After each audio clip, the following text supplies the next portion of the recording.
بسم اللہ الرحمن الرحیم۔ کتاب النکاح، نکاح کے مسائل کا بیان۔ مصنف علیہ رحمت و رضوان نے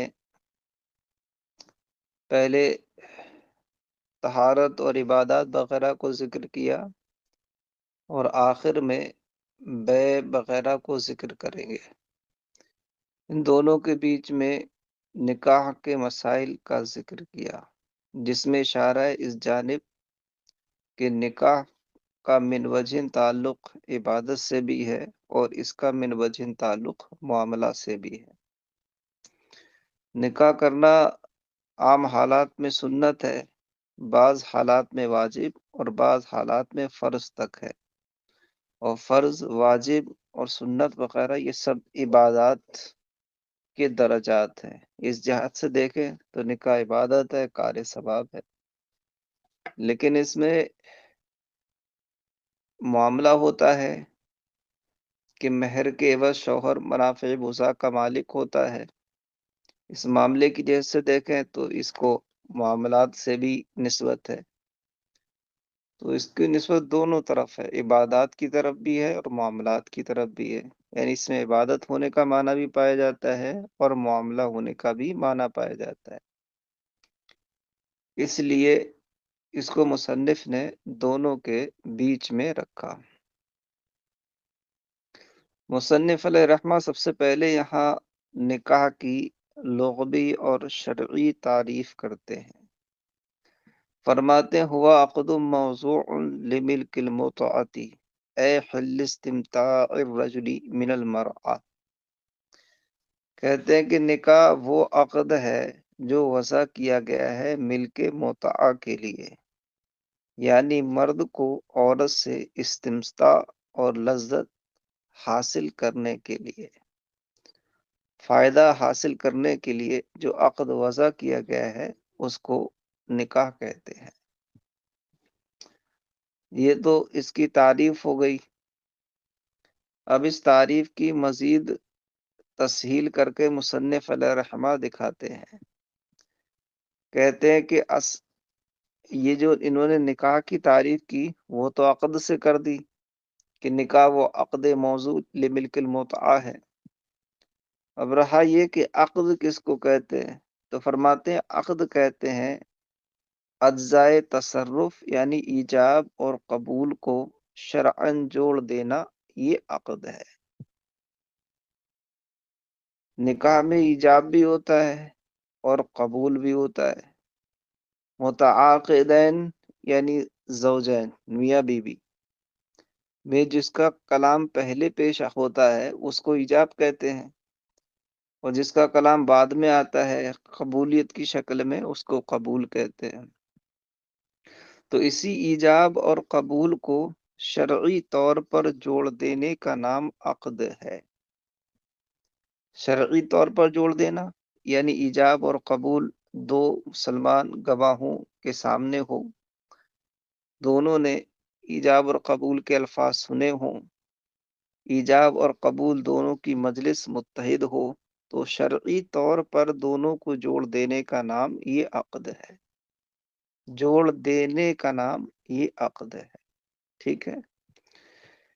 لیکن فرماتے ہیں کہ جو ہم نے نکاح میں لفظ عقد اختیار کیا ہے اس نکاح کی تعریف میں، یہاں ربط کا معنی مراد نہیں ہے، یعنی جوڑ دینے کا معنی مراد نہیں ہے، بلکہ یہاں مراد وہ جڑاؤ ہے جو جوڑ دینے کے بعد حاصل ہوتا ہے۔ دیکھو بیٹا، ایک ہوتا ہے معنی مصدری اور ایک ہوتا ہے حاصل مصدر۔ جیسے ضرب ہے، اس کا معنی مصدری کا ہے پیٹنا، لیکن پیٹنے کے بعد جو پٹائی حاصل ہوتی ہے وہ ضرب کا حاصل مصدر ہوگا۔ جیسے پروردن کا معنی کیا ہے؟ پالنا، لیکن جب انسان پالتا ہے تو ایک فعل حاصل ہوتا ہے جس کو پلائی کہہ سکتے ہیں یا ہم جس کو پرورش کہتے ہیں۔ تو جو فعل کا نتیجہ ہوتا ہے، جو فعل کی تکمیل کے بعد ایک ثمرہ سامنے آتا ہے، اس کو حاصل مصدر کہتے ہیں۔ جیسے مارنے کا پٹائی، پڑھنے کا پڑھائی، پرورش کرنے کا پرورش، وہ حاصل مصدر ہوتا ہے۔ تو فرماتے ہیں کہ عقد کا معنی اگرچہ اجزاء تصرف یعنی ایجاب اور قبول کو شرعاً جوڑ دینے کا نام ہے، مگر نکاح میں جو ہم نے لفظ عقد بولا ہے اس سے مراد ربط نہیں ہے، بلکہ اس سے مراد ہے اس کا حاصل مصدر، جس کو ہم ارتباط کہیں گے، مطلب جڑاؤ، جڑ جانا۔ تو اب نکاح میں جو لفظ عقد ہوا اس کا مطلب یہ ہوگا کہ تصرف کے اجزاء یعنی ایجاب اور قبول کا شرعی طور پر جڑ جانا، یہ نکاح ہے، یعنی جوڑ دینے کے بعد جو جڑاؤ حاصل ہوا وہ نکاح ہے۔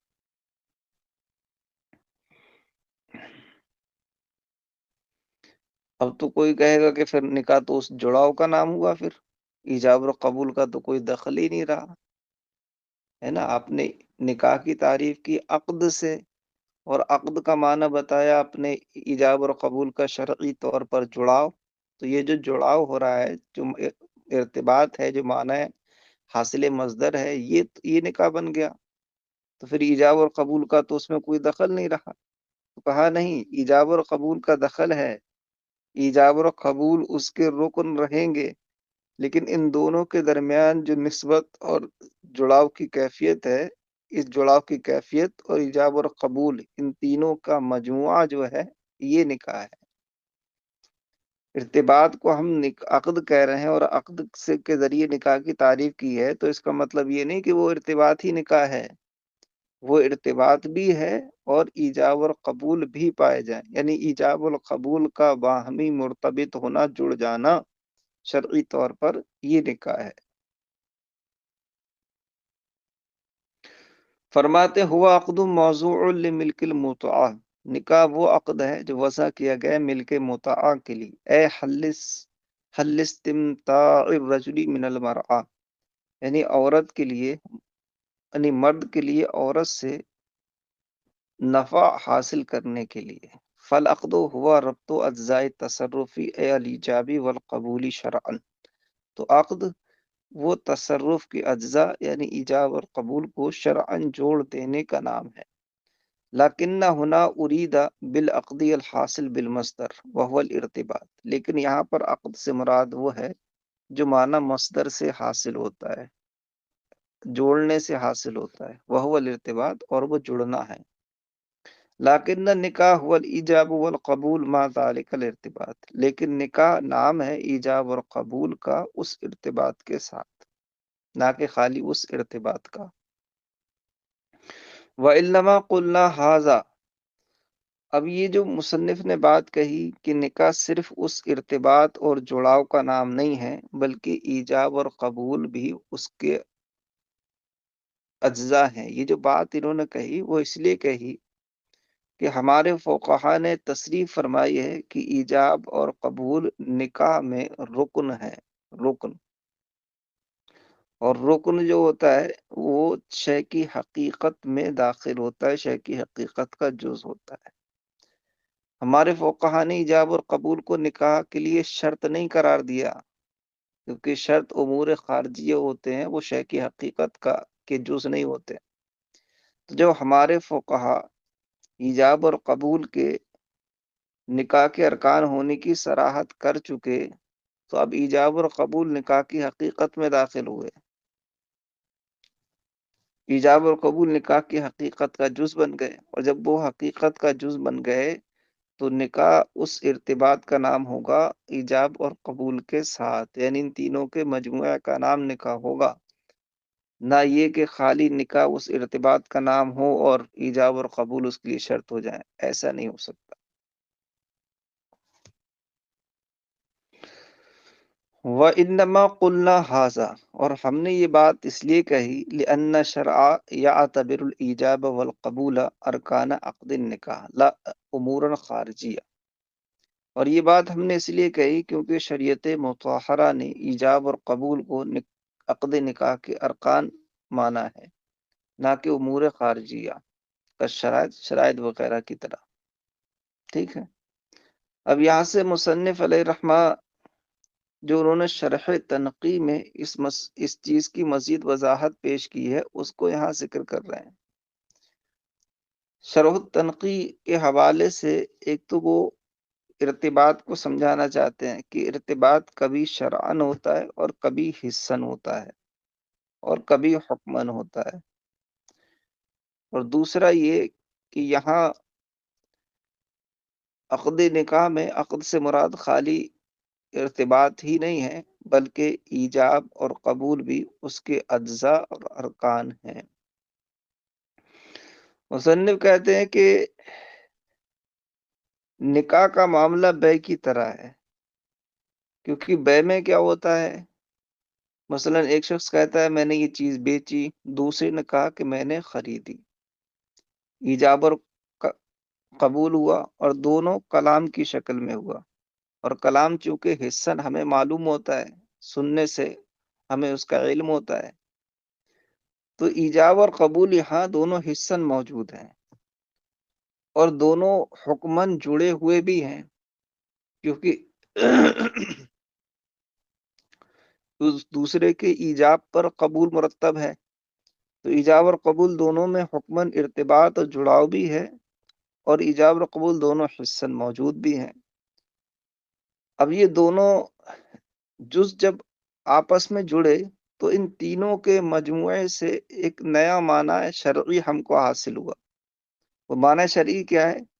کہ اس عقد سے مشتری کے لیے مبی میں ملک ثابت ہو جائے گی۔ جب ایجاب و قبول دونوں موجود ہیں، آپس میں جڑے بھی ہیں، تو بے تام ہو گئی، بے کا معنی پا لیا گیا، اور بے کا معنی جیسی پایا جائے گا ویسی مشتری کے لیے ملک ثابت ہو جائے گی، اور یہی جو تینوں چیزوں کا مجموعہ ہے یہی بے کہلائے گی، نہ کہ یہ کہ خالی ہم بے ایجاب اور قبول کے جڑاؤ کو کہہ دیں یا خالی ایجاب اور قبول کو کہہ دیں۔ نہیں، ایجاب اور قبول کا آپس میں جڑ جانا حصن اور حکمن یہ بے کہلائے گی۔ تو کہہ رہے ہیں جیسے کہ بے میں ہے ایسا ہی نکاح میں ہے، کہ جب ایجاب اور قبول دونوں شرعی طور پر جڑ جاتے ہیں تو ان تینوں کے مجموعے سے ایک نیا معنی شرعی حاصل ہوتا ہے۔ وہ کیا؟ وہ یہ کہ مرد کے لیے عورت سے استمتاع حلال ہو جائے گا، کیونکہ جب یہ تینوں چیزیں پالی گئیں تو نکاح کا معنی حاصل ہو گیا، اور جیسی نکاح کا معنی حاصل ہوگا مرد کو عورت سے استمتاع حلال ہوگا۔ تو نکاح ان تینوں کے مجموعے کا نام ہوا، نہ کہ خالی اس جڑاؤ کا۔ وقت ذکرت فی شرح تنقی فی فصل نہیں قلب ہے، اور میں نے شرح تنقی کی فصل نہیں میں ذکر کیا ہے کہ بے کی حالت نکاح کی حالت بے کی طرح ہے۔ فإن الشرع يحكم بأن الإيجاب والقبول الموجودين حسا يرتبطان ارتباطا حكميا فيحصل معنى شرعي يكون ملك المشتري أثرا له، کہ بے کی نکاح کی حالت بے کی طرح ہے، اس لیے کہ شرع نے حکم دیا ہے کہ ایجاب اور قبول دونوں حسن موجود ہوتے ہیں اور ارتباط حکمی کے ساتھ وہ جڑے ہوئے ہوتے ہیں، تو اس سے ایک اور معنی شرعی حاصل ہوتا ہے جس کا اثر مشتری کی ملک ہے۔ فذالک المعنی هو البیع، تو یہی جو معنی حاصل ہوا یہی بے ہے۔ فالمراد بذالک المعنی المجموع المرکب من الایجاب والقبول ما ذالک الارتباط الشرعی، اور اس معنی سے مراد وہ مجموعہ ہے جو مرکب ہے ایجاب اور قبول سے اس ارتباط شرعی کے ساتھ۔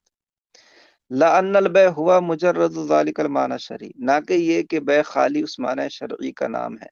والایجاب والقبول آلۃ له، اور ایجاب اور قبول اس کے لیے آلہ ہے۔ کما تباہم البعض، جیسے کہ بعض لوگوں نے یہ سمجھا، ایسا نہیں ہے۔ کیوں نہیں ہے؟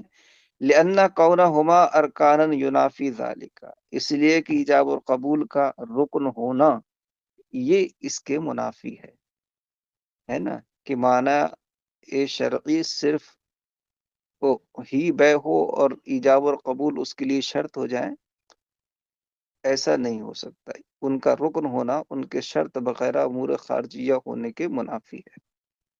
تو جیسے بے میں ہے ویسا ہی نکاح میں بھی ہے۔